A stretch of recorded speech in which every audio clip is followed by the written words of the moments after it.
said this is the military base that President Trump, the vice president, foreign leaders all fly in and out of.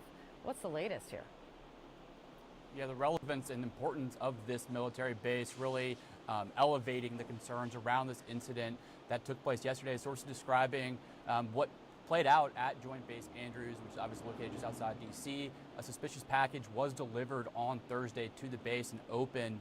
And inside, we're told that there was a unknown white powder that ultimately caused multiple people to fall ill. They were taken to the hospital and treated. The extent of their illnesses and symptoms are not really known at this point, but again, investigators are now looking into the origins of the package, as well as trying to determine what this substance was. An initial field test of that substance did not find anything hazardous. That'll go through multiple other rounds of review, but Joint Base Andrews issuing a statement in response to our inquiry about this incident, saying, quote, as a precaution, the building and connecting building were evacuated. Goes on to say Joint Base Andrews first responders were dispatched to the scene, determined there was no immediate threats, and have turned the scene over to the Office of Special Investigations. An investigation is ongoing. Now, as you mentioned, Kate, look, the president. Okay, who cares about that?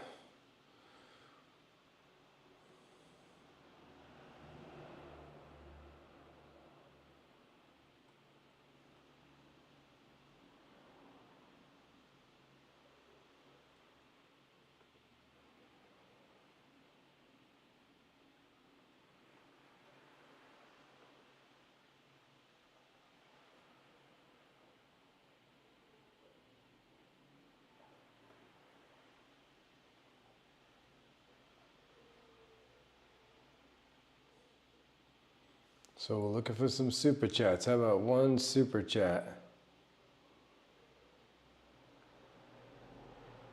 One super chat.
It's common. And see, black folks know why they're here.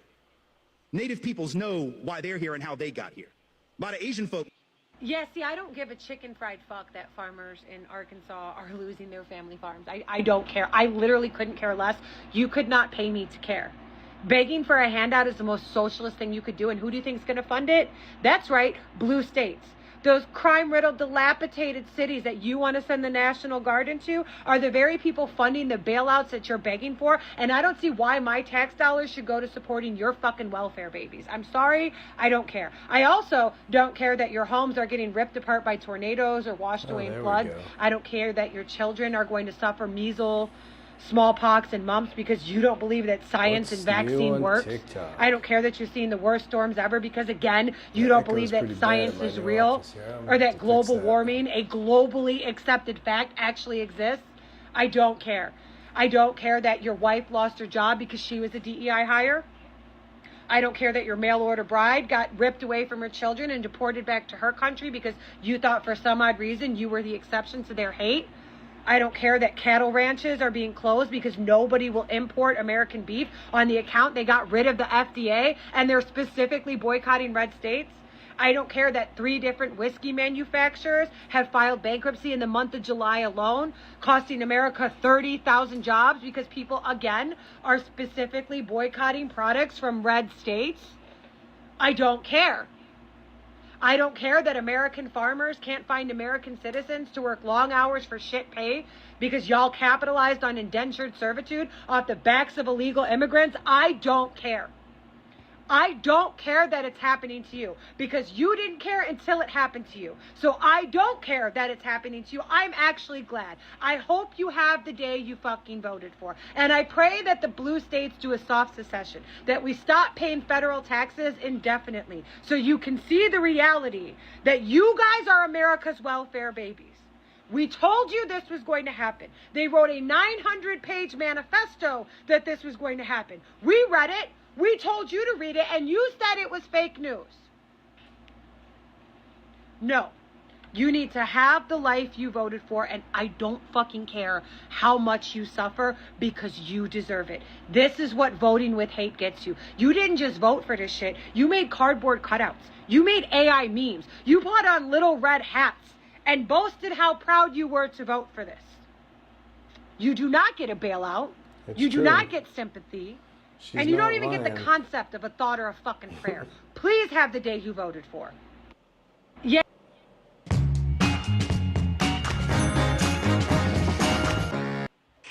Donald Trump is threatening to defund California, but it's Econ 101. California is a donor state. We provide over $80 billion more in tax revenue to the federal government than the federal government provides to the people of the state of California. You know, I saw this clip from Governor Gavin Newsom, and I agree with him 100%. And it also made me think every state should have to do this. And what I'm talking about is in this video, Gavin Newsom says, you know, if Donald Trump wants to defund California, we'll just hold our money and take care of our people ourselves. Why can't every state do that? Why do we all have to pool our money? Why do states like California have to take care of states like West Virginia? People in West Virginia aren't the responsibility of the people in California. What do you think would happen to this country if the states had to take care of themselves individually and all of this money didn't flow to the federal government and then be distributed out to the states? I mean, if conservatives believe that welfare and assistance makes people lazy, why do we continue to send it to conservative states? They're not coming out of it. They're not improving in any way whatsoever. If you truly want the United States to be great again, why don't we just make every state have to depend upon themselves? Yeah, pick yourself up by the bootstraps and get to work. And yeah, look, it would be painful for a few years in the beginning as all of the states that are takers, super chat. you know, they would suffer for quite a while. But it would surely it would inspire them to get up and do something to change their situation because they can no longer depend on the donor states like California and New Jersey, New York, Massachusetts, Delaware, Minnesota, Connecticut. And by the way, for you people in Texas, how is it possible that your state is not a donor state? You literally produce half of this nation's oil and you still need more money from the federal government. How is that a thing? You know, I'm starting to think that conservatives are right. I'm starting to think they need to be cut off. Yeah. Now, you're going to feel a little bit of pain for a little while, but we know you're okay with that because you're perfectly fine with Donald Trump saying it, right? You were fine with that. So how about we just do that? Each state should have to stand on their own 2 feet and not receive any federal funds that come from other states. I think that's a great idea. And I live in a red state. Yeah, instead of make America great again, make each state great again. I think it's a fantastic idea. What do you guys think? Let me know. Thanks. Donald Trump is threatening to defund California, but it's Econ 101. California is a donor. You should be aware, young man, that we haven't settled on a pick yet. That's cool. Zohran Mamdani has been mayor of New York for 1 day, and the radicalization of New York schools has already begun.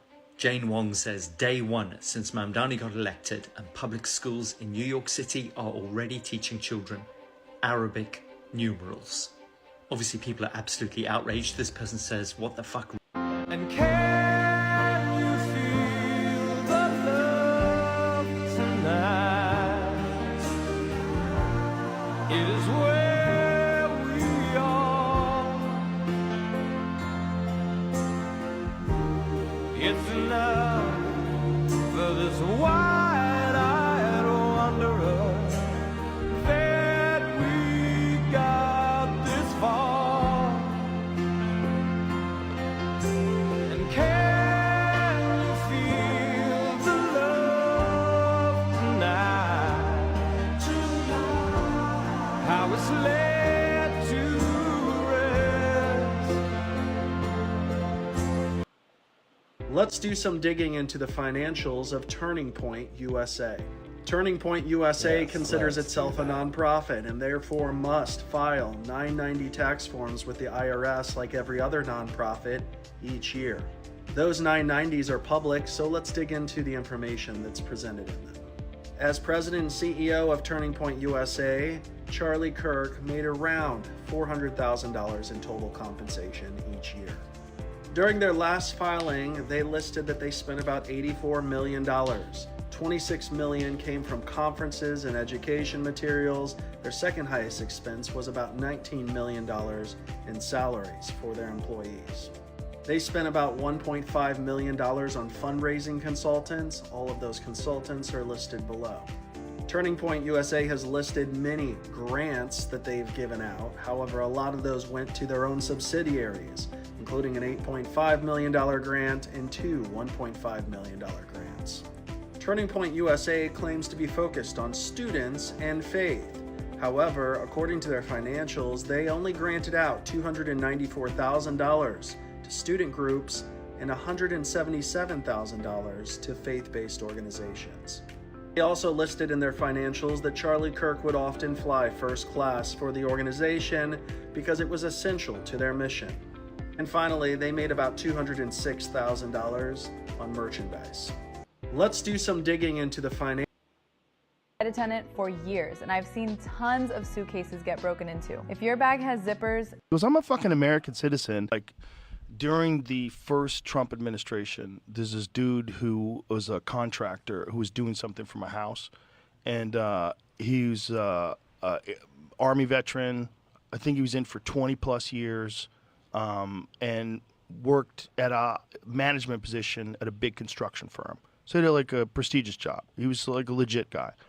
So he's at Home Depot, and he's dressed nice, you know, polo shirt on, nice slacks. He looks like a guy who has money. These ICE guys pull him over and demand that he show them their paperwork. And, you know, he's like, what the fuck are you guys doing? And he says that to them. And then he pulls out his Army ID.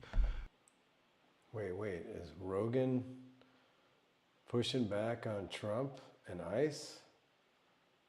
Wow, that's new. And, his driver's license is like, you can't do this. You can't just come up to people. He goes, I'm a fucking American citizen. He goes, I was born in America, and I served my country for 25 years. And you fucking idiots are just going to harass me in the parking lot because my family is of Spanish descent? The fuck away from me. I was like, God damn. Because here this guy is like, gentleman businessman, like sweetheart of a guy, wonderful to talk to, great to do business with, have a conversation with him, great guy. They just looked at him because he's brown. Like, that's it. There's no way you could make any other way you're going to point to that guy and think he's an illegal. That guy's driving a brand new Silverado with a construction logo on the side of it, shiny, clean car, polo shirt, slacks, clipboard in hand. Fuck you. That's what I'm worried about. Because I'm a fucking American citizen. Like, I think Rogan's finally starting to get it. Crazy.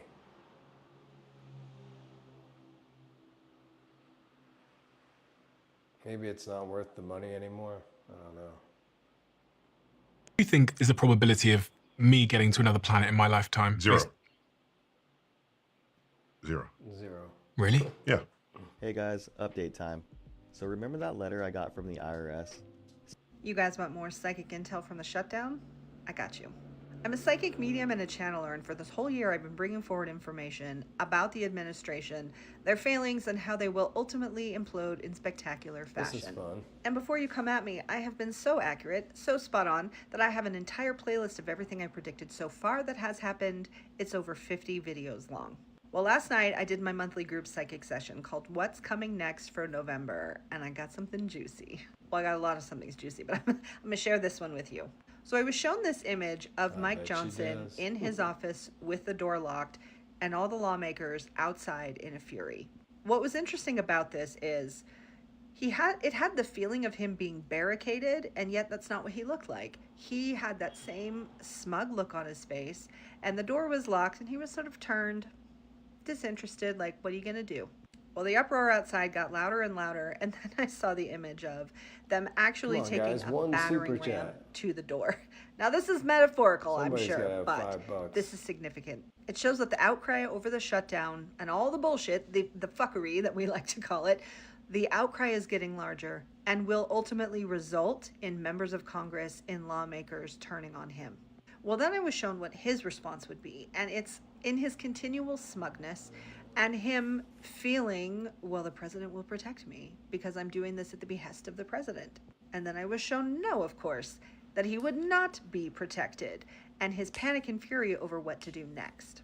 Once he realizes he is going to take the entire fall for the shutdown and for what is happening because of it, he's gonna panic and he's gonna start doing some shit. Now, this next part wasn't entirely certain, but I began to question that, remember, Mike Johnson has a little secret. He's got a little secret. Yeah, he might be the loose lips that sink ships. I don't know for certain. Like I said, that part wasn't clear. But when he's quartered and when it's clear, he will not be protected by the president. And when he will be allowed to take the fall for all of this, it's anyone's guess as to what he's going to do. Now, if you want even more hopeful news as to what's going to happen after all this madness, oh, I got you. See, I've not just been looking at their every move and what's happening now behind the scenes and what's going to happen in the immediate future to actually remove this entire administration, but I have been shown the rebuilding of this nation, and it is glorious. I've gotten this in a lot of my different monthly sessions. In September in particular, we got a ton of information about the new things that will be possible, specifically because of what is being dismantled and what is being destroyed right now. Spirit has said that will be the first place that they look to begin to rebuild. So everything that's on the chopping block, everything that Doge tore apart, that's where they're going to look first and start to rebuild. Last night in the November What's Coming Next, I got some other really good stuff. I got this one particular detail floored me and made me so happy. I was shown that there would be a law passed to cap the price of goods and services, the vital goods that Americans need. So food, possibly some clothing, medical supplies, things of that nature. And there was some very specific verbiage. Let me see if I can remember it. It was about a percentage. It was a law saying that goods cannot be sold above a certain percentage of what it costs to produce them. So this will effectively bring an end to price gouging on goods and services in the US. So hang in there, fam. Stay hopeful. Incredible stuff is coming our way. If you want to know more full details of everything that's shared in those sessions, I keep all the replays. You can get them at my website. You guys want more psychic intel from the shutdown? I got you. I'm a Okay, guys, that's it for me tonight. Nobody's watching, so I'll see you again soon.